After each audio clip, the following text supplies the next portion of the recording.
그런데 이에 대해서 청와대가 내놓은 답변은 남북관계 이야기 쪽에 중점이 있었습니다. 착한 김정은만 주목한 청와대라는 제목입니다. 먼저 북한 열병식에서 공개된 무기들 어떻게 달라졌는지 2018년 영상과 저희들이 비교를 했습니다. 영상으로 상세하게 좀 같이 분석을 해보겠습니다. 신형 ICBM의 모습 함께하고 있습니다. 지금 보고 계신 영상, 이번 열병식 때 공개된 건데 규모나 크기에서 세계 최대 규모다. 오늘 여러 조간신문들은 괴물급이다, 몬스터급이다라고 해석을 하고 있는 상황입니다. 2018년 화성 15형이 공개됐을 때와 이번에 공개된 ICBM 미사일을 봐도 한눈으로 크게 차이가 날 법한 정도의 그 규모에 있어서 엄청난데요. 미국의 뉴욕과 워싱턴을 동시에 때릴 수 있는 무기일 수 있다라고 전문가들은 그 가능성을 내놓고 있습니다. 핵탄두가 저 안에 여러 개가 들어갈 수 있는 이른바 다탄두 핵무기라는 거죠. 전략 핵무기라는 거죠. 이 분석이 사실이라면 상당히 무시무시한 이야기입니다. 그런데 새롭게 공개한 무기는 이뿐만이 아니었습니다. 저는 개인적으로 이게 더 전직 국방부 출입기자 출신으로서 이게 더 눈길이 가더라고요. 북극성 4호. 지금 북한이 북극성 4호를 공개한 바가 없는데 이게 뭐냐면 SLBM입니다. SLBM. 이른바 잠수함에서 쥐도 새도 모르게 발사할 수 있다는 미사일인데요. 북극성 시리즈를 북한이 지상에서도 발사할 수 있게 개량도 하고 잠수함에서도 발사할 수 있는 실험도 이미 마친 터라 지난 2019년에 공개했었던 북극성 이전 모델과 비교해서 굵기도 굵어졌고 크기도 커졌습니다. 그 위력이 더 가공할 만해졌다라는 해석도 현재 나오고 있는 그런 상황입니다. 초대형 괴물 신형 ICBM의 위력에 대해서 몇몇 전문가들은 이렇게 우려하고 있습니다. 파괴력이 강화된 세계 최대 사이즈 화성 15형 이전 모델보다 핵탄두 3배 탑재가 가능하다라는 가능성도 제기되고 있습니다. 다탄두, 핵탄두가 여러 개다. 사실 핵탄두를 빼면 아무것도 아니에요. 그냥 껍데기 로켓입니다. 근데 거기에 핵탄두가 여러 개 들어가면 그때부터는 무기죠. 핵무기인 거죠. 워싱턴과 뉴욕을 동시에 타격할 수 있다라는 분석도 나오고 있습니다. 괴물이다. 미국 언론은 미 대선 앞두고 김정은이 힘과시를 했다라고 밝히고 있는 상황입니다. 이재명 기자, 청와대 출입했잖아요. ICBM 미사일과 SLBM 미사일 이번에 공개된 2개 봤는데 SLBM 북극성 4호도 어마어마했고 특히 ICBM 미사일이 세계 최대 규모라고요. 네, 지금 전문가의 분석이 그런 겁니다. 지금까지 북한이 보유했던 가장 큰 게 이제 화성 15형 2018년도에 공개했던 ICBM인데 그게 바로 9쌍의 바퀴가 달린 발사 차량을 통해서 이동했었습니다. 그런데 이제 토요일 날 공개한 신형 ICBM은 바퀴가 11쌍에 달린 발사 차량으로 이동을 했습니다. 그만큼 연료통이 길어지고 직경이 커졌다는 의미입니다.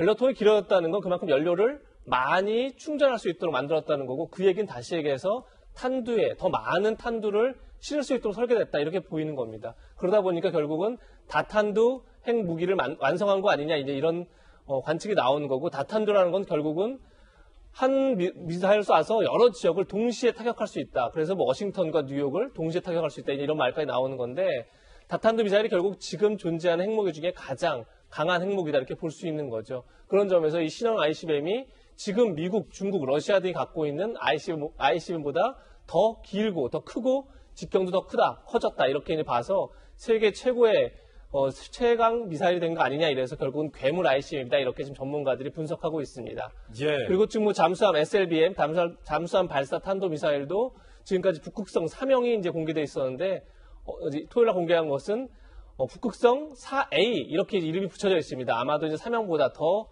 진화한 그런 형태가 아니겠냐 보는데 다만 이런 생각은 듭니다. 지금 신형 ICBM이나 북극성 4A형이나 아직까지 공개적으로 실험한 적이 없었죠. 그런 점에서 이게 지금 우리가 알고 있는 다탄두 핵무기고 그리고 북극성 3형보다 더 진화한 SLBM이냐라고 확신할 수는 좀 없는 수준이 아닐까. 아직 신형 실험 자체를 공개한 게 아니기 때문에 그런 생각이 들고 그런 점에서 이제 앞으로 과연 북한이 실험에 나설 것이냐. 그렇게 되면 결국은 미국과 암묵적으로 합의했던 게 이제 핵과 미사일을 실험하지 않겠다. 모라토리엄 이 선언인데 그 선언을 깨고 나갈 것이냐 이게 굉장히 앞으로 관심사가 아닐까 이런 생각이 듭니다. 예. 자, 내친 김에 이거 실험까지 할 것이다. 라는 전문가들의 예상도 나오고 있는 겁니다. 그런가 하면 북한이 성대한 에어쇼까지 이번에 함께 열었다고 하는데요. 그 영상도 함께 보시죠. 자, 야간에 북한의 전투기들이 이렇게 발진을 하는 영상인데 지금 위에서 공중에서 이른바 불꽃을 갖고 뭔가 퍼포먼스 하는 모습도 관측이 되고요. 이번 열병식이 새벽에 열린 열병식이기 때문에 이렇게 어두운 밤에 에어쇼를 하는 게 가능할 것 같습니다. 사실 북한의 무기와 관련돼서 공중 전력이 상당히 열세합니다. 예전 전투기, 세계대전 때나 쓰일 법한 전투기들을 이제 주력 전투기로 하기 때문에 북한의 공군이 사실상 화력이 좀 적은데, 자, 그걸 좀 감추기 위해서 이렇게 화려한 어떤 쇼적인 측면만 부각하는 건 아니냐라는 생각도 관측도 좀 나오고 있는 그런 상황입니다. 지금까지는 북한 김정은의 어떤 무력을 과시하는 모습이었습니다. 우리가 편의상 나쁜 김정은이라고 이름을 붙여보겠습니다. 자, 그럼 지금부터는 또 다른 김정은의 이면, 착한 김정은의 모습도 볼까요? 어떤 게 진짜일까요? 올해 예상치 않게 맞닿은 방역전선과 자연재해 복구 전선에서 우리 인민군 장병들이 발휘한 애국적이고 영웅적인 헌신은 누구든 감사의 눈물 없이는 대할 수 없는 것들입니다.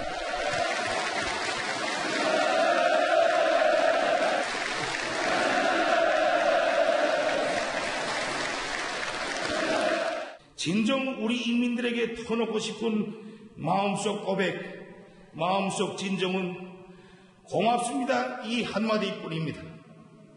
동지들, 하늘 같고 바다 같은 우리 인민의 너무도 크나큰 믿음을 받아 안기만 하면서 언제나 제대로 한번 보답이 따르지 못해 정말 면목이 없습니다.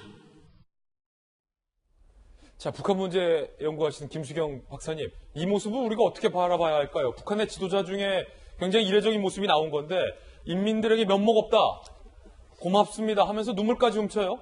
우리가 알던 북한의 지도자의 모습이 아닌데, 자, 이걸 착한 김정은이라고 할 수 있습니까? 이면? 그동안에 김일성, 김정일 이전의 지도자들은 신격화가 되었었고 어떤 우상화 작업들을 많이 했잖아요. 그래서 무오의 존재, 어떤 무결점의 존재로 이제 부각이 되었다면은 김정은 같은 경우는 이번에 굉장히 이례적으로 눈물도 흘리고 또 고맙다는 말도 수차례 반복하고 또 면목이 없다. 이렇게 인민들한테 너무 어려운 상황에서 내가 해준 게 없어서 면목이 없다라는 말까지 써서 굉장히 이례적이고 어떤 새로운 전략이라고 좀 생각이 듭니다. 좀 생각을 해보면 지금 코로나19 때문에 너무 내부 사정이 안 좋고 또 수해가 아주 심하게 있었잖아요. 그래서 여러 가지로 매우 힘든 상황이 있는 것만큼은 분명한 것 같습니다. 예. 사실 어떤 자기가 신격화된 존재라면은 모든 상황들을 컨트롤할 수 있어야 되는데 전지전능하게 뭔가 인민들의 배고픔도 해결해주고 수혜도 복구해주고 해야 되는데, 근데 지금 본인이 컨트롤할 수 없는 상황이 너무 계속되고 있잖아요. 그렇기 때문에 아예 노선을 좀 바꿔서 인민들과 함께하는 아버지 같은 그런 애민 정신을 부각시키는 그런 지도자의 모습을 이제 보이려고 하는 것 같고요. 밤에 이제 이번에 이례적으로 이제 이 행사를 했는데 밤이라는 그 시간도 굉장히 감성 같은 것들을 건드릴 수 있는 부분이고 또 조명을 이용해서 여러 가지 쇼적인 측면을 굉장히 강조했다는 거죠. 그래서 제 생각에는 좀 그런 단어 선택이라던가 눈물을 보인다거나 어떤 쇼적인 측면을 강조했다거나 이런 것들이 그동안 그런 냉혈한의 그리고 또 신격화된 우상으로서의 어떤 존재라기보다는 인민들과 아픔을 같이 하고 그들의 아픔에 공감하고 그들을 위로하는 어떤 그런 지도자의 모습을 보이려고 약간 노선을 바꿨다. 그리고 우상화라는 게 지금 김정은 같은 경우에는 굉장히 젊은 지도자잖아요. 그러니까 앞으로도 몇십 년 동안 계속돼야 될 텐데 그 신격화라는 것이 계속되기가 매우 어렵고 또 지도자도 바뀌었지만 대상이라고 할까요? 그러니까 어떤 정책 고객이라고 할까요? 그 인민들의 세대들도 많이 바뀌었기 때문에 더 이상 그렇게 비과학적인, 일방적인 신격화, 우상화가 어떤 강력한 힘을 갖기 어렵다라고 판단을 한 것 같아요. 그래서 오히려 이런 인민에게 다가서는 모습이 더 큰 감동을 주고 더 인민들의 마음을 사로잡을 수 있고 또 이런 어려운 상황에서 그 내부 결속을 다지는 데도 효과가 있을 것이라고 판단했기 때문에 이렇게 노선을 좀 바꿔서 저런 모습을 보였다는 생각이 듭니다.